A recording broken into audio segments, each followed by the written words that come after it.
ఇన్ని రోజులు సంపాదించిందంతా ఈరోజే పోయింది. ఇప్పుడు ఏం చేయాలి? సరేరా, 5 సంవత్సరాల తర్వాత చూసుకున్నాం.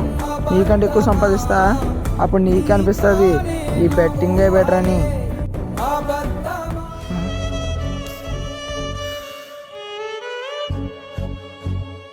ఒరే నాన్న, అమ్మా. ఏమైందిరా అలాగున్నావు? ఏమీ లేదమ్మా. సరేరా, నేను ఫ్యాక్టరీకి వెళ్తున్నా. ఈ డబ్బాల్లోనే డబ్బులు పెట్టాను, అప్పటికటే. సరే అమ్మా. ఇప్పుడు ఏం చేయాలి? కానీ అవి అమ్మ అప్పతను కట్టమను కదా. సరేలే, బెట్టింగ్ వేద్దాం. వచ్చిన వెంటనే కట్టేద్దాం. దీని మీద వేద్దాం.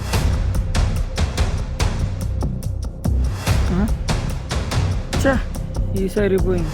ఇప్పుడు అమ్మకి ఏం సమాధానం చెప్పాలి?